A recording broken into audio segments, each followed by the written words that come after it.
క్రీస్తునందు ప్రియ దేవుని బిడ్డలారా, బైబిలు పరిశుద్ధ గ్రంథంలో అనేక విషయాలను మనం తెలుసుకొని ఆత్మీయంగా బలపరచబడటానికే మీకు ఈ సందేశాలను అందిస్తున్నాం. దానియేలు గ్రంథం 11:32 తమ దేవుని ఎరిగిన వారు బలము కలిగి గొప్ప కార్యాలు చేస్తారన్నది బైబిల్. దానియేలు గ్రంథం 11:32 తమ దేవుని ఎరిగిన వారు బలము కలిగి గొప్ప కార్యాలు చేస్తారు. గొప్ప కార్యాలు దానియేలు గ్రంథంలో ఆ రోజుల్లో ఆ దినాల్లో జరిగినవి ఏంటంటే, సింహాలు నోర్లు ముయించబడ్డాయి, అగ్నిగుండం చల్లార్చబడింది. అంతేకాదు రాజులు కళ్ళ అర్థాలు చెప్పగలిగారు దానియేలు. ఒక రాజు అయితే కళ చెప్పలేను, కలభావం కూడా చెప్పాలంటే కూడా దానియేలు శద్రకు మీద ఆ దినాల్లో ప్రార్థన చేసి చెప్పి గొప్ప కార్యాలు. అంతేకాదు శ్రేష్టమైనటువంటి జ్ఞానం కలిగిన వారై తోటి వారికి అందరికంటే కూడా మిక్కిలి శ్రేష్ఠులై ఎంతో గొప్ప స్థితికి ఎదిగారు. ఆ దినాలలో ఆ దేశంలో ఉండి వాళ్ళు ఎంతో దీవించబడ్డారు, దేవుని మహిమ తెచ్చారు, దేశాన్ని ఆ దేశ రాజులను కూడా మార్చారు. అది గొప్ప కార్యాలంటే. దేవుడు మార్చాడు, గొప్ప కార్యాలు జరిగినాయి వాళ్ళ ద్వారా.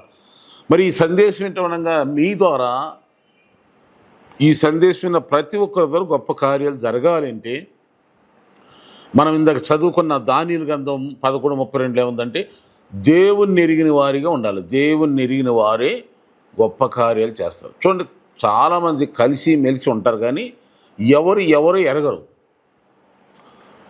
తల్లిదండ్రులు పిల్లల్ని కంటారు కానీ పిల్లల మనసేదో ఎరగని తల్లిదండ్రులు కూడా ఉంటారు. అలాగే పిల్లలు తల్లిదండ్రులు మనసు ఎరగరు. మనుషులు తెలుసు, ఈ మా తల్లిదండ్రులు డాడీ అని మమ్మీ అని పిల్లలని బంధువులు స్నేహితులని ఏమవుతారు. కానీ అసలు వాళ్ళ అంతరంగం, వాళ్ళ యొక్క మనస్తత్వం, వాళ్ళ యొక్క ఆలోచన, వాళ్ళ యొక్క బాధ, వాళ్ళ వేదన, వాళ్ళ యొక్క అంతరంగంలో ఉన్నటువంటి వారి యొక్క స్థితిగతిని మాత్రులకు చాలామందికి అర్థం కాదు. కానీ దేవుని ఆత్మ ద్వారా మనము ఆత్మ వివేచన ద్వారా మనం గ్రహించగలుగుటకు దేవుడు సహాయం చేస్తాడు. అలాగే దానియేలు ఇక్కడ షడ్రకు మెషకు నలుగురు దానియేలు గ్రంథంలో కనబడతారు భక్తులు. వాళ్ళు దేవుణ్ణి ఎరిగిన వారు, తమ దేవుణ్ణి ఎరిగిన వారు బలము కలిగి ఉంటారు. ఆ బలము దైవిక బలం, ఆత్మబలం, విశ్వాస బలం, వాక్య బలం, కృపచేత బలం. ఇలా దైవికమైన బలం పొందుకుని వాళ్ళు ఏం చేస్తారు? గొప్ప కార్యాలు చేస్తారు. వాళ్ళ ద్వారా దేవుడు గొప్ప కార్యాలు చేస్తాడు. కనుక ఇక్కడ బాగా మనము 3 విషయాలు గమనించండి. ఈ దానియేలు గ్రంథం 11:32 ఏముందంటే, తమ దేవుణ్ణి ఎరిగిన వారుగా. అంటే మన దేవుడు ఎవరు? అసలు మన దేవుడు ఎవరంటే, సిలువు మీద వేలాడుతున్నాడే యేసు ప్రభు, ఈ దేవుడు అంటే అలా ఉంటాడు అనుకుంటున్నారా? అలాగా అది కాదు. బైబిల్ చదివి బైబిల్లో ఉన్నటువంటి విషయాలను మనం గమనిస్తే దేవుడు ఎవరో మనకు అర్థమవుతుంది. ఎందుకంటే ఆత్మ సంగతిలో ఆత్మ సంబంధులకే అర్థమవుతుంది. దేవుడు ఆత్మ కనుక ఆత్మ సంబంధులైన వారు మాత్రమే ఆత్మ సంబంధి అయిన ఆత్మరూపి అయిన ఆత్మస్వరూపి అయిన దేవుని మాటలు మనసు అర్థమవుతుంది. క్రీస్తు యేసుకు కలిగిన ఈ మనసు మీరు కలిగి ఉండండి అంటాడు ఫిలిప్పీ పత్రికలో. ఆయన మనసు ఏదో, ఆయన భారం ఏదో, ఆయన చింత, ఆయన దుఃఖం, ఆయన వేదన, సిలువ త్యాగం, సిలువలో మరణించి తిరిగి లేచిన ఆ యేసు క్రీస్తు ప్రభు యొక్క ఉద్దేశం ఏంటో మనం ఎరిగి ఉండాలి. అదే దేవుణ్ణి ఎరగటం అంటే. కనుక దేవుణ్ణి ఎరిగితే గొప్ప కార్యాలు చేస్తారు. అయితే కొన్ని సమయాల్లో దేవుణ్ణి ఎరగము, తెలియను అనే విధంగా మనం ఆయా సమయాలు ప్రతి ఒక్కరికి ఎదురుపడతా ఉంటాయి. కానీ ఆ సమయంలో దేవుణ్ణి ఎరిగిన వారిగా మనం ఉండాలి. ఉదాహరణకి పేతురు, యేసుక్రీస్తు ప్రభు శిష్యుడు పేతురు, యేసు ప్రభు వారు చనిపోక ముందుగా యేసుక్రీస్తుని శిలువ మరణం పట్టుకుని వెళ్ళినప్పుడు పేతురు యేసుక్రీస్తు ప్రభు ఆయన ఎవరో నేను ఎరగను అని మత్తయి సువార్త 26:69 నుండి మనం చూస్తే పేతురు గారు 3 అబద్ధాలు అక్కడ కనబడతాయి. 3 సార్లు ముమ్మారు అబద్ధం ఆడాడు. యేసు ప్రభు వారు ముందే చెప్పాడు, నీవు నన్ను ఎరగవని ముమ్మారు అబద్ధం ఆడతావు, కోడి కూస్తుంది, అప్పుడు తెలిసిపోదు. అయితే అబద్ధం ఆడాడు, భయాన్ని బట్టి, ప్రాణ భయాన్ని బట్టి. కానీ తర్వాత పశ్చాత్తపడి ఏడ్చాడు. మళ్ళీ ఇదే పేతురు అపోస్తుల కార్యం 4వ అధ్యాయంలోకి వచ్చినప్పుడు అక్కడ ఎదురు తిరిగాడు. యేసుక్రీస్తు ఆ నామం కొరకు అవమానం పొందటానికి, ఆ యేసు ప్రభు కొరకు చనిపోవటాకే నేను సిద్ధమని ఎంతో ఆనందించినట్టుగా 4వ అధ్యాయంలో చూస్తాం. మరి ఇక్కడేమో అబద్ధం ఆడాడు. యేసు ప్రభు చనిపోకముందేమో అబద్ధం ఆడాడు.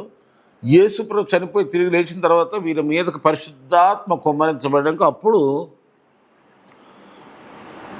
యేసు నామం కొరకు చనిపోవటానికి సిద్ధం అన్నంత ఆనందంతో ప్రాణం ఇవ్వటానికి ఆనందించాడు. కారణం ఏంటి? ఇక్కడ 2 సందర్భాల్లో పరిశుద్ధ ఆత్మ శక్తి ఎవరిలో అయితే ఉంటుందో వాళ్ళు యేసు ప్రభు కొరకు ఏమాత్రం కూడా సిగ్గుపడరు, వెనకాడరు, భయపడరు. యేసు ప్రభు నా కొరకు చనిపోయి లేచాడు, నేను ఆయన కొరకు ఏదైనా అవకాశం ఇస్తే చేయాలా, అవసరమైతే నా కొరకు ప్రాణం ఇచ్చిన ఆయన కొరకు ప్రాణమైన ఇస్తా అన్నంత తెగింపులో, త్యాగంతో, అలాంటి వైరాగ్యంతో జీవిస్తారు. అలాంటి వాళ్ళే దేవుణ్ణి ఎరిగిన వారిగా ఉంటాం. దేవుణ్ణి ఎరిగితే రెండవదిగా ఏం జరుగుతుంది? బలముగా ఉంటాం. బలముగా ఉంటారు. బలము కావాలి.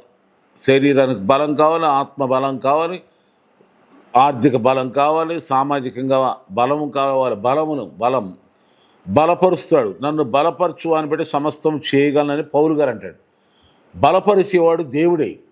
ఆయన మనల్ని తన వాక్యం ద్వారా, మాట చేత, ఆత్మ చేత ఆయన మనం బలపరుస్తాడు. విశ్వాసం చేత బలపరుస్తాడు, శక్తివంతులుగా చేస్తాడు.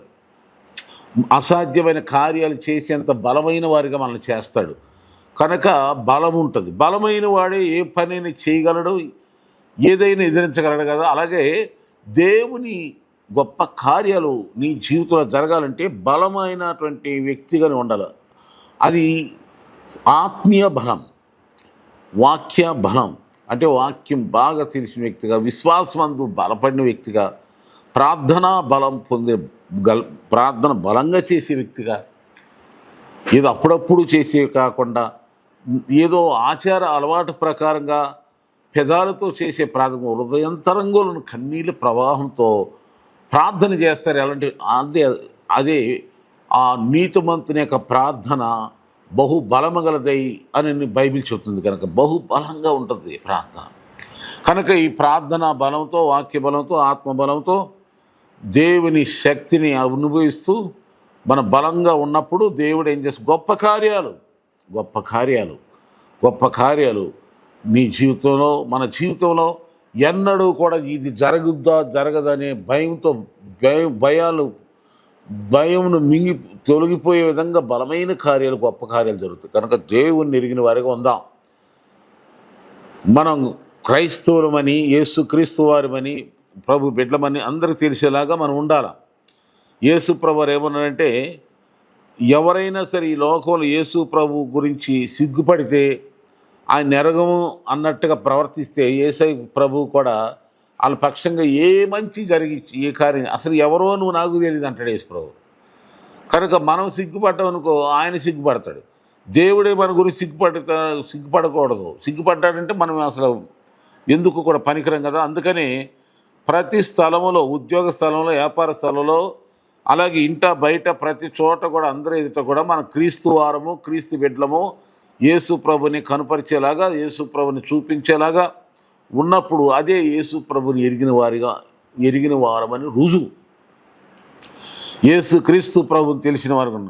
చూడండి, లూకా సువార్త 12:9 ఉంది, మనుషులు ఎదుట నన్ను ఎరగనను వానిని నేనును ఎరుగనని దేవుని దూతల ఎదుట చెప్పుదును అంటున్నాడు. చూసారా? కనుక లోకములో నుండి దేవుడు మనం ప్రత్యేకపరిచాడు. కనుక ఆ ప్రత్యేకపరిచినటువంటి వారిగా మనము యేసు ప్రభు కొరకు జీవించాల. యోహాను సువార్త 17:6 అదే మాట అంటున్నాడు యేసయ్య, లోకములో నుండి నీవు నాకు అనుగ్రహించిన మనుషులను నీ నామం కొరకు ప్రత్యక్షపరిచితి. నీ నామమును ప్రత్యక్షపరిచితి అనగా లోకములో ఉన్న దేవుని కొరకు జీవించేటువంటి వారికి దేవుడు తన యొక్క ప్రత్యక్షతను దయచేస్తాడు, తన శక్తియుక్తులు చూపిస్తాడు, తన మహిమను చూపిస్తాడు. కనుక దేవుని ఎరిగి ఉన్నామని ధైర్యంగా ఒప్పుకోవాలి. బైబిల్ ఇంకొక మాట ఏముంటుందంటే, నీ శక్తి కొంచెమై ఉన్నాను, నీవు నన్ను ఎరుగనని లేదు అంటాడు. నీ శక్తి కొంచెమై ఉన్నాను, నువ్వు ఒక్కడివే, నువ్వు వారిలో ఒంటరిగా ఉన్నా సరే, నీకెవరు తోడు నీడ మనుషులు ఎవరు లేకపోయినా సరే, ఎటువంటి ఆర్థిక బలహీనతలో ఉన్నా, శారీరక బలహీనతలో ఉన్నా సరే, యేసు క్రీస్తును ప్రభుని ఎరుగుదును యేసు ప్రభున్న నేను నమ్మిన వాణిని నేను ఎరుగుదును అని యోబు అంటాడు. శ్రమల్లో కష్టాల్లో నేను నమ్మిన వాణిని ఎరుగుదును. అలాగే ప్రియ దేవుని బిడ్డలారా, నీవు నమ్మిన యేసయ్య నువ్వు ఎరిగి ఉన్నావా? ఆయన ఎలాంటి వాడో నువ్వు ఆయన ఎరిగి ఉన్నట్లయితే నీవు బలముగా ఉంటావు. బలముగా ఉన్నప్పుడే గొప్ప కార్యాలు మీ జీవితం జరుగుతాయి. బలహీన పడిపోయి భక్తిలో, ప్రార్థనలో, విశ్వాసం బలహీనమైపోయి అంటే సైతానికి దాసులు అయిపోయి, తొత్తులు అయిపోయి దేవుని కార్యాలు చూడలేవు. దేవుడు నీ జీవితంలో నిన్ను ద్వారా అద్భుతాలు జరగటానికి వీలుండదు. అందుకని నువ్వు బలం తెచ్చుకో. దేవుని ఎరిగిన వ్యక్తిగా ఉన్న జీవితం. దేవుని ఎరుగు. దేవుడా ప్రభా అని ఆయన దర్శనం కొరకు, ఆయన ముఖ దర్శనం కొరకు ఆరాటం, పోరాటం, ఆశ, తృష్ణ, వాంఛ కలిగి ప్రార్థన కూడికల్లో పాలు పొందుచు దేవుని దర్శనం పొందుకొని, ఆయన ముఖ దర్శనం పొందుకొని, ఆయన ఎరిగిన వాడిగా, ఆయన వాక్యం ఎరిగిన, ఆయన మనసు ఎరిగిన వాడిగా, ఆయన ఆలోచనలు, ఆయన చిత్తం ఎరిగిన వారిగా నువ్వు జీవించు. దేవుడు నిన్ను అప్పుడు బలపరుస్తాడు. ఎప్పుడైతే నువ్వు బలంగా ఉంటావు, బలమైన గొప్ప కార్యాలు అప్పుడు జరుగుతాయి. అలాంటి గొప్ప కార్యాలు నీ జీవితంలో జరుగునుగాక. అలా జరగాలంటే దేవుని ఎరిగిన వ్యక్తిగా, దేవుని కొరకు బలమైన వ్యక్తిగా జీవించు. దేవుడు అలాంటి ధన్యత, భాగ్యము ఈ సందేశం మీ అందరికీ ప్రభు ప్రసాదించునుగాక. ఆమేన్.